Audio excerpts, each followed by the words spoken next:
G'day guys, welcome to Talking Supercoach. On this channel we will cover pretty much everything about Supercoach. This channel will be run by 3 hosts and we'll just let you know a bit about our teams, what we think is going to happen in 2019 and just some insights. All that, yeah. That's it. Alright, first topic we'll be looking at are players we think they'll break out. Nick, do you have any options?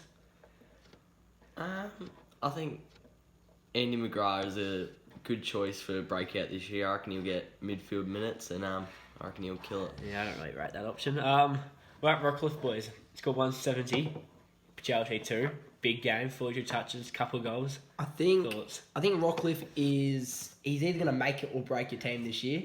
Is he on your side? He's not in my side. I think he's a trap, considering his year last year, but we could see big numbers from him. He's supposed to average 132. He was in my team, but I just can't trust him. Yeah, he's untrustable. What about Libba? As he's not really Mate. a pod, but he's a mid-pricer. Are you guys looking at him this He's year? a must-have. He has to be. Yeah, I've got him in. Has to be. 300k. Remember a couple of years ago, who was at 300k? Who's a must-have? I think in JLT, both games he killed it. Yeah. Didn't play much game time and was very Only impressive. get about 70%. What about Sammy Walsh, the #1 draft pick? Had in my team. Not anymore. Had Luke Davies-Uniacke as well. Good option. Good pod.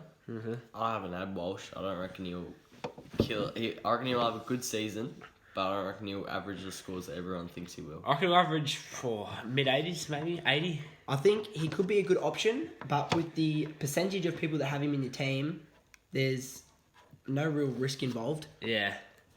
And Zach Williams, obviously, everyone's got to have him.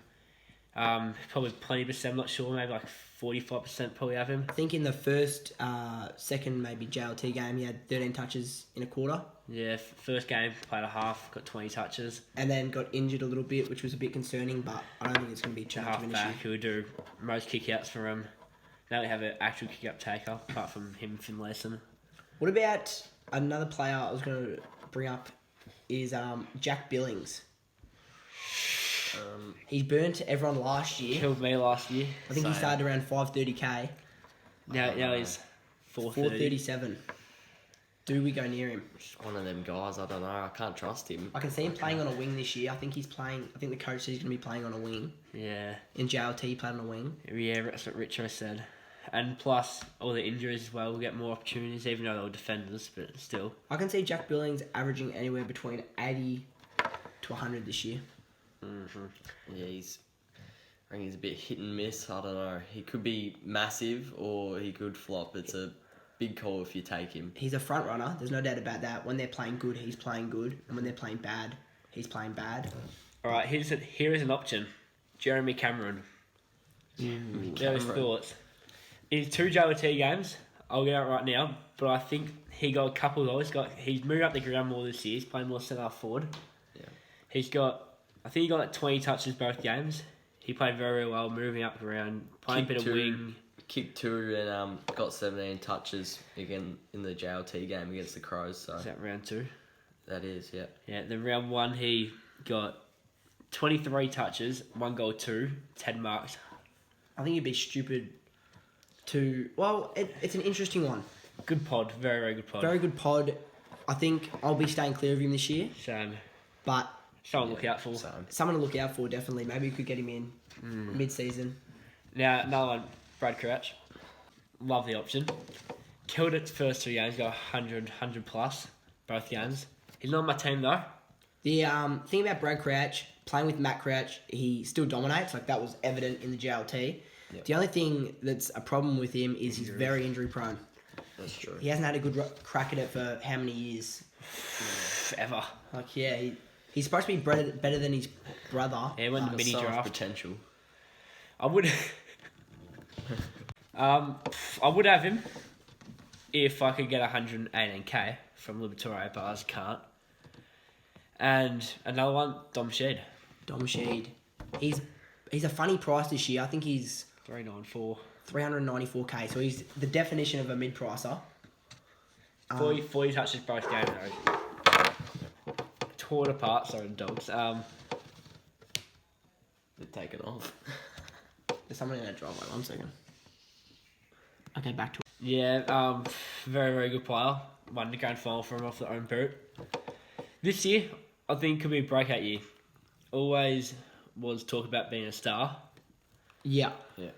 Won 30 Supercoach plus, I think, both games. Not quite sure how much Supercoach he got. Ever since the granny, he has just been on fire. Sometimes you need that game to break out, and then it just sets you up for life. And we know he can play on the big stage. Yeah, he's a big stage Could player. have quite easily won the Norm Smith last year. Yeah, no doubt about that. I reckon, yeah. Sure, he was probably best, but he was second best, 100%. Yeah, he's very up there. I think if you want him, then just go for it. Like, It's not a bad option. take the risk. Could win you a round. Alright, this bloke has been on my team. I've not seen anyone else have him. He's in 0% of size, so it's like less than 1,000 people. And his name is Hayden Crozier. You might think I'm stupid, but he's run home last year 82, 97, 140, 70, 108, 95, 83, 99, 80, 107, 101. They have big numbers. He It's averaged impressive. 98.5, I think, Yeah. in his last 10 games. He was in my team, not anymore, because I found money for Witherden. Yeah. But he's an option to look out for. I think he can average up to 95. There's no doubt about that. Definitely. I think, was it a position change that got him the points? Yeah, he played more half-back like the Johansson plays, because Johansson wasn't that good. Yeah. Played a bit more wing, I think. Yep. And Nick, did you have a person as well? Callum Mills is an interesting one. He's priced at 428, and I see him as a breakout this year. He's had a really good preseason for the Swans, and a lot of match sim, been playing a lot of midfield. Played well on the JLTs. He did, and I can see him being a main starter in their midfield. I have to agree with you on that one. I think Mills could really take it to another level this year. Like, I think Haney, same as him. Like, I can Very just. similar. We've seen average 105. I think this could be the year of the breakout, where all the mid prices just go bang. Yeah, I agree. Especially with the Swans midfield getting a bit old and a bit not as quick. The They Josh need Kennedys. They need that speed in there, and Mills and Heaney, them Yeah. two blokes could really burst into there and make an impact. Also, last option, Brody Smith, just a good player. Yeah, Yeah, I think he's a must-have with the new game style that they're playing. I like Brody Smith. I think he's going to take a majority of the kickouts, which will get him a number more points. Which I think will take away from Laird, so I'm not starting with Laird. And also Miller, good option as well. Miller, well, he went at 100% in the 21 JLT. touches, goal. Impressive.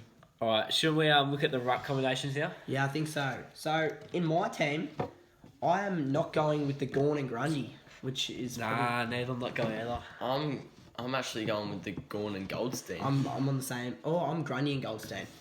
Yeah, I've got I love the look of Goldstein. I think with Grundy at 708k, it's so much money to pay, but if you miss out on his 130s at the start and everything, I think first round he's got Geelong, who barely have a ruckman. Like, I think you chuck that down as a 130, Yeah. 140. Yeah, he'll tear it up. And that the thing game, is- I feel. Last year, he had 3 scores by 100, not all in the 90s. I think you could start him as your vice captain in that first round, and you could do a vice captain loophole. Yeah. Yeah. But as Matt's gone, he's the best rucker in the game, 110%. Yeah, I agree with that. Yeah, Absolute I think. jet. But I'm not especially worried Tam. about Brandon Bruce. Yeah. Not worried about He'll him. play twos. Yeah, I know. And I've gone Gorn and Jared Witts.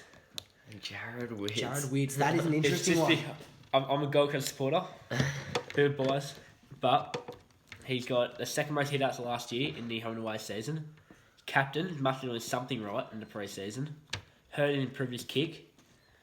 I'll be happy with an average over 95. And then upgrade to the... Yeah. He's always been a really, really good tap ruckman. It's just a matter of him finding the ball around the ground. Yeah, making usually an gets like 10, 12 touches. But if he gets up to like 15, 16, get a couple of marks, he can average 100 plus. I also think Todd Goldstein, Yeah. his run home last year was phenomenal. 115. If he can something get like back 110. to his old He was best, averaging something like 110 for the last 10 rounds. get back to that 2016, 2017 form. Yeah, where he was dominating. I think his average was Grundy. Stupid like. numbers. Yeah.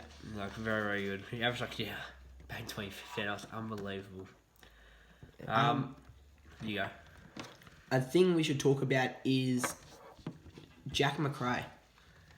Yeah. He's my team. I think even though at the price we're paying for him, I think he's nearly a must-have. Look, He's Supercoach perfect. I haven't got him in there. And, Why? Well, at the price he's at, I just feel he needs to score very high to hold his price, and it's a big risk not going for him. Yeah, but then because you're I going to miss realise- out on those 180s. Yeah. Those options, those big scores, they're unbelievable. One thing, he's starting against Sydney, which has got a very strong midfield. You could see him lose a couple of points. But they don't have a tag. Well, there's George Hewitt, but I heard they might be playing as a full midfielder this year. I've heard the same thing. He's done no tagging in training. the preseason. Yeah, well, I think Bulldogs midfield will hold up very well against Sydney. I reckon Bulldogs have got probably in the top 5 best midfields in my opinion. Bulldogs, yes, saying so much depth. Dunkley, McLean, Wallace will go in there, Bonampelli, McRae, Daniels, that Will Hayes bloke, the new bloke. I think I agree with you there, Sam.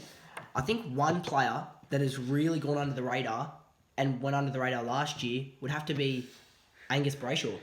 Yeah.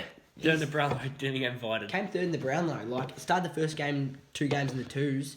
He's someone to First watch. 4.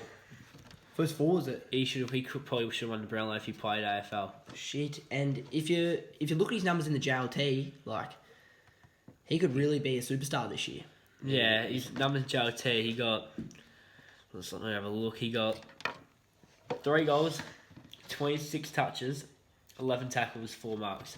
and can hit the scoreboard. We saw that last year against the Crows, and he kicked 4 and got that 38 touch game. Oh yeah, he's Alice Springs, he was on fire. I think in the AFL he uses his opposite foot the most out of any player in the game. Yeah, he's very versatile. He can play anywhere on the field, I feel. Yeah. He could be a really good pod. I've got him in my team actually, so. Same as Jack Crisp, good pod. His last JLT game got 35 touches and 12 marks. Yeah, I really like the look of him. Got him. I think I've got him as well. I haven't He's got him yet. He's But my D1. I think he'll average 102-ish, maybe around there. yeah. I reckon that he'll play half-back. He'll back that bloke behind the ball. Yeah. But he creates a lot of run. Breaks the lines. Lockie Whitfield. What Had position him. do you see him playing? I reckon I see him playing wing. Wing? Yeah. Wing / I reckon he'll roll through on the ball a fair bit as well. Especially with Shields gone and Scully. Like with them two not there, opens up a lot of spots for even Taranto. Yeah. He's a big one. I love Toronto. Great player. He could really break out this year as well, Taranto. Yeah, Sam. First try-up this year is Rockcliffe. Yeah, I agree. We've already touched on him a little bit, but the first JLT, he killed it and everything, but I just can't see him getting back to the numbers that he produced at Back in Brisbane. Brisbane. He's so tempting though. Yeah, I know. He had like 2 or 3 games where he averaged like 120s, but then he got like 50s and all that. But I heard that he's been good in training, but I wouldn't touch him. Same as Wingard. He's so good, so talented, one of the most talented players in the AFL, but he's been a bit injured. Haven't had a good run pre-season this year. Yeah, a bit disinterrupted. Yeah. Is he playing round 1? I'm not that sure, is he? It'll be a struggle. Yeah. It'd be a big push to get him over the line. 481k. He could average 100, but then he could average like 85, like he did the first half of the season. Yeah. Our next one is going to be Toby Green. He's priced at 354k. Yeah, he was everyone's team to start. Something The first team they made, it was everyone's team, right? But he's just if you look at his every season he's played, there's always been an injury or a suspension. He's too risky. It's going to be a waste of a trade. Yeah. And not being able to see as much of him through the pre-season. Like, he's only played 1 game and racked up 1 goal. 12 touches? Yeah. So, yeah, and another one is probably Dalhouse. In that second game against the Bombers, he looked really, really good. And, like, with his price being in around 400... Yeah. He's tempting, but I don't know if you can trust it. I think you stay clear. With their midfield, The amount of midfielders they can roll through. It's hard for him. They got Ablett, Dangerfield, Selwood, Duncan, Kelly, Manigola, that new Acton's bloke. Yeah. He's a tackling machine. I think that the Acton's bloke will kill it. Because think about it. All the mature age recruit players, they've all killed it. Like Manigola, Kelly. Manigola, Kelly, Tom Stewart, he made all Australian. Kelly, second Brownlow. Manigola, top 5, absolute beast. Acton's the next one. Yeah, he can tackle. That's for sure. He's shown it in the JLT very early on. There's also one more option. Don't see why anyone is picking him, but there's like 25% of people who pick him. Darcy Moore. I don't see what's so good about him. Me too. I just don't know. I think we checked his numbers out and he averaged something like 55. Yeah, 61 was his best every year. Bit confusing last year where he was in and he was out and I can't see him Indeed. averaging over 65. he I struggled. think the only reason why you would select him is because he's got the dual position. Yeah. And he's So you very can swing him down versatile, forward and yeah. back. I just still don't. Just don't know why. I don't think it's worth it. No. Like, I get some people might think can do what Sicily did, but like, No. he's way. way off that. Injured prone. I don't even reckon he's in the best 22. To be honest, I reckon like players like Mychek and all that better than him. Yeah, he's struggling. Yeah. Yeah, do we call it a day, boys? Yeah, I think so. Yeah, that wraps it up. Yeah, hope you enjoyed the video, boys. Comment down below what your thoughts. Any video ideas, what you want to know about players, let us know. Yeah, Player profiles. we think we know a little bit about Supercoach. I think that wraps it up.